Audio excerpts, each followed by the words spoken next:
Сәлем достар, қайырлы күн. Бүгінгі жасалатын тағамымыз сосиска тесті. Біз қамырымызды алдын ала илеп алдық.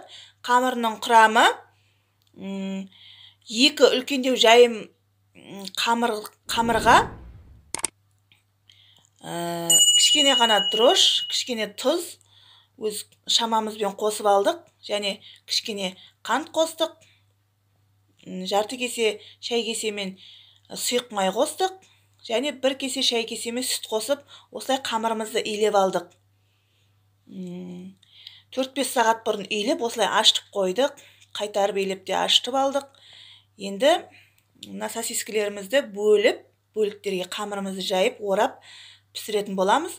Жұмыртқа бетіне жағу үшін қажет. 1 штук жұмыртқа алдық. Осылай қазір барлығын жасап көрсетемін. Видеоны толық қарап отырыңыздар.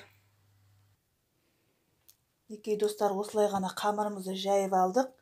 Өстіп жіңішке етіп кесіп аламыз.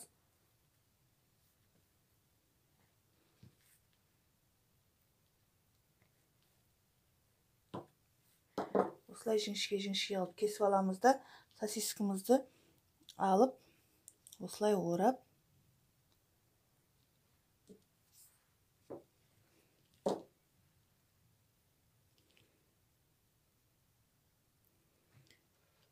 ыдысымызды майлап, барлығын осылай сала береміз. Барлығын толтырып саламыз. Некей достар, екінші жайымызды да осылай жайып алдық.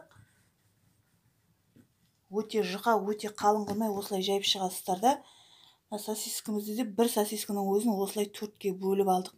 Біреуін 2-ке, сосын 2-ке бөлінгенді тағы да 2-ке бөліп 4 штукке бөліп алдық. Қамырымызды тағы да өстіп жіңішке қылып кесіп, барлығын кесіп аламыз дағы. Сосискімізді әдемілеп осылай орап шығамыз.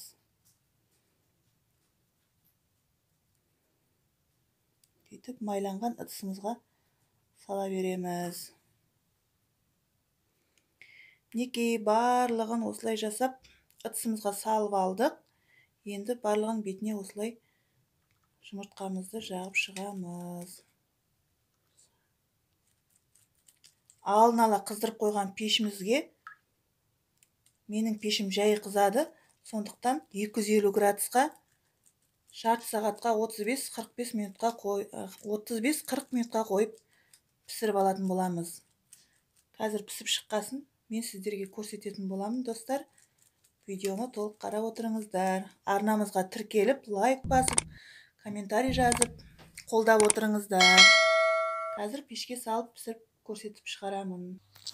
Некей достар, сосиска тестімізде пісіп шықты. Дайын, өте жұмсақ, әдемі болып пісіп шықты.